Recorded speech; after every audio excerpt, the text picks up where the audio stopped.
Hey, what's going on, guys? This is Jack, coach of the Wenatchee Wobbuffets, bringing you our Week 5 team builder versus Rodney and the Florida Feraligatrs. I am actually recording this a week early, and that is because I have talked to Rodney, and we are going to do our battle a week early, so during Week 4 instead of Week 5. Because next week is going to be pretty busy for me. As some of you guys know, I am moving over to New Zealand for my study abroad trip. And preparing for a battle next week, it was just going to be a little too much, as well as planning our battle time with Rodney. It was just going to be a little too much for me. So I talked to him, and he was fine with doing it this week to get out of the way so that I have a little bit more free time next week. So I don't know when exactly we are going to battle. I'm recording this on Monday. I'm still talking with him to decide when is the best time this week to do it with him. But that's why this video is coming out a little bit early. So you can see his team over there on the left. As he always does, he has a rain dance team. And as you guys know, Rodney is one of our division rivals this season. As I mentioned before, all of our season rivals this season are extremely scary, and I have the worst matchup against Rodney here. He definitely has the most favorable matchup versus my team in my division. With the Landorus T, a very scary mon, has been OU since it was released in Gen. I think the trio came out in Gen 4, but then the Therians didn't come out to Gen 5. But Landorus T has always been OU since it was available. A very scary mon. Tapu Koko, Gen 7 mon, very scary, extremely fast with its base 130 speed. Even though its offensive stats seem a little subpar, it still hits extremely hard with the electric terrain up. A superior doesn't initially hit hard, but once it does get a couple leaf storm boosts, it can really sweep through any team that's not prepared for it. It is a very scary, very fast mon. Kira B, another huge threat. That is one of two major threats that I do not have checks for during this matchup. Very scary. Very hits extremely hard with base 170 attack and 120 special attack. Pretty fast too with base 95 speed and a good offensive typing in Dragon and Ice. Suicune, a very bulky mon, access to the Calm Mind, Crokun with Rest Sleep Talk set, can roar stuff out such as my setup sweepers, and can be all around a very annoying mon. Suicune is extremely bulky and difficult to take down. Pelipper, one of my favorite buffed Pokemon from Gen 7, getting access to Drizzle as well as Roost. Basically, it's just a better version of Politoed, more physically bulky instead of especially bulky. It is, of course, 4 times resistant to Thunderbolt or electric type moves, so we are going to be taking advantage of that. Noivern, as I mentioned during my team analysis video, I really wanted this mon this season.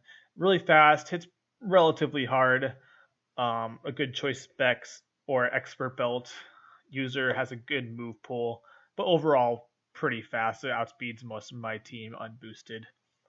Kingdra, a very good typing in water and dragon. That gives it only one weakness to fairy.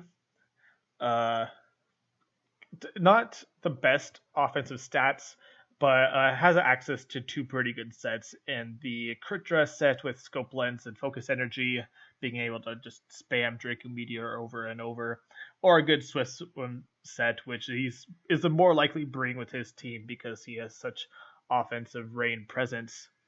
Scolipede, the other mon that I have very few checks to on his team.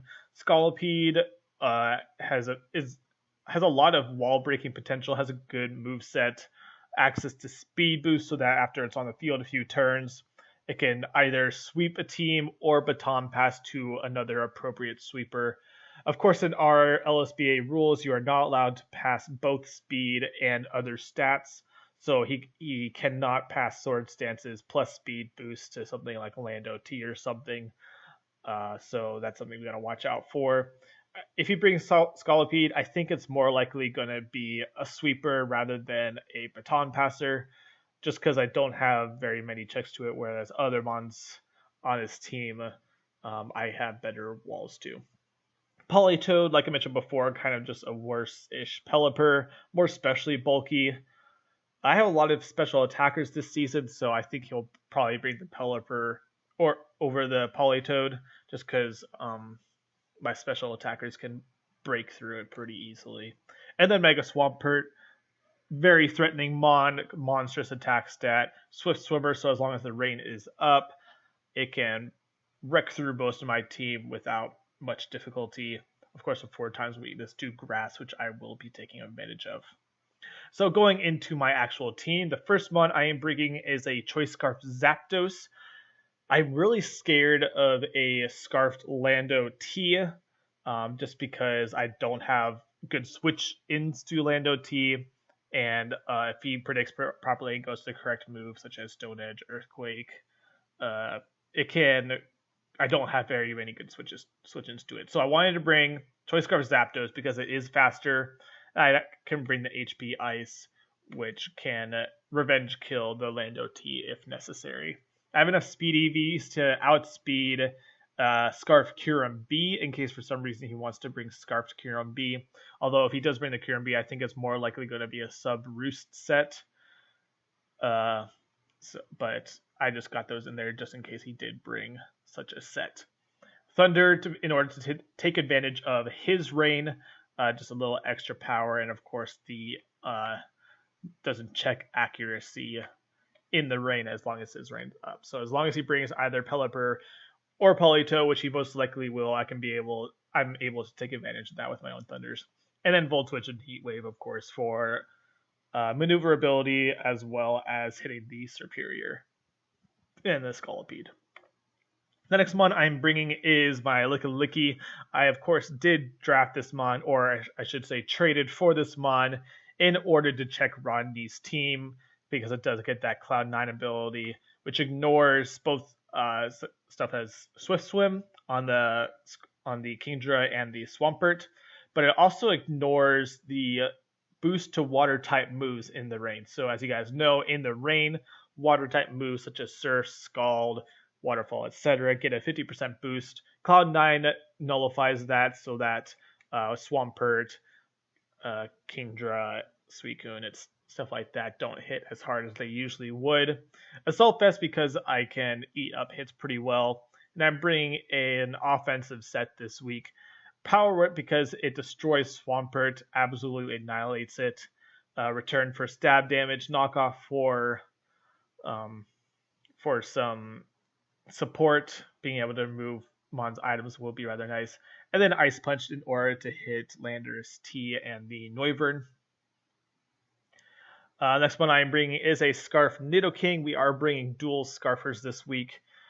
Sludge Wave, I didn't bring the Earth Power just because I didn't really need it. The only resistance to Earth Power or to Sludge Wave that he has is a Landorus T, which the Earth Power can't hit anyways, and the Scolipede.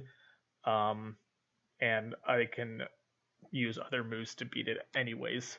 And then Ice Beam in order to hit the Landorus T, as well as since I am locked in, if I need to hit a neutral ground play, I can also hit the Superior and get some neutral damage on some other things. Hidden Power Grass specifically for the Swampert. As long as the rain is not up, I do outspeed. And Hidden Power Grass has a chance to OHKO. It's a small chance. So once I have rocks up and it takes some rock damage, or if I have some previous chip damage, I obviously have a higher chance of getting that OHKO. And then Thunderbolt in order to have super effective damage against like the Suicune, Pelipper, Politoed. The next one I am bringing is the Doublade. This one is basically my only check to both Kyurem B and to Scolipede. Scolipede can obviously run Earthquake, but unless it gets a couple Sword Stance boosts, it can't really break through me. And then No Guard, Rock Slide can break through that Scolipede pretty easily. Gyro Ball with min speed, 0 IVs to get max damage on Kyurem B as long as he's running an offensive set with no defensive investment, it does OHKO after Stealth Rocks. So that's very nice. And then Shadow Sneak just to pick things off, some nice priority. And my next to last mon is Mew. More of a support set, Will-O-Wisp, Stealth Rock, Soft Boiled, and U-Turn. I'm not bringing Hazard Removal this week just because he is more offensive, and the only hazards I think he'll bring are rocks. Scalpy does have the chance to set up spikes and T-spikes, I believe. But if he does bring the Scalpede, I think it'll be more offensive. I don't think he'll bring Spike Scalpede, so I'm not too worried about that. And my only Stealth Rock weakness is my Zapdos, so I'm not too worried about it. I may come to regret it, but I didn't feel the need to bring Hazard Removal. I just wanted the U-turn in order to maneuver around. With these EVs, I can live a Sub-Zero Slammer from a Kyurem B as long as I don't have previous damage. And then I can Will-O-Wisp it or do any other moves that I feel like doing. Going back to the Nidoking, the reason I have these EVs here is because with my Choice Scarf, I outspeed a Tapu Koko, which is his fastest mon, and then, of course, annihilate it with a Sludge Wave. And then my last mon is my Manaphy. I have not brought Manaphy since week 1. And I felt like I needed some love. I was thinking about bringing Swellow just because I was a little afraid of Sub versus Kyurem B, and of course Boomburst does hit behind Sub. However, I just wanted to show some Manaphy just a little bit of love. Like I said, I haven't brought it since week 1. Tail Glow, I'm not bringing Stab Water type just because he has such a water resistant team. Obviously, since it is a Rain Dance, the only mon that is weak to water is Landorus. And I do have, as you guys see, the Ice Beam for that. Energy Ball with a Gracium Z just because he has a lot of bulky waters. And once I get a Tail Glow up, a Bloom Doom will be able to break through a lot of those mods. And then the Dazzling Gleam for the Kingdra as well as the Kyurem B for some super effective damage. So that is my team for this week. Just to go over, we have Dual Scarf, Zapdos, and Nidoking. Licky and Doublade for some defensive maneuvering, as well as Mew to get up those Stealth Rocks, and Will-O-Wisp some things. I think the win con for this week is to make sure I get some Will-O-Wisps off on his offensive threats, such as Kyurem, Landorus, Swampert, Scolipede. And once I get those things weekend through Will-O-Wisp, my job is a whole lot easier, and then I can sweep with the appropriate threat in Zapdos, Nidoking, or Manaphy, depending on what holes I have broken through his team, whichever seems most likely to get the end game sweep. So yeah, that's our team. I'm looking forward to this battle. I'm playing 2 matches this week. Of course, Rodney is as well to help me out. Many thanks, Rodney. I appreciate you helping me out so that I don't have to worry about a battle next week. And then the next battle you guys see after my battle with Rodney, I will be in New Zealand. So yeah, thanks a lot, guys. Thanks for tuning in. I'll see you next time.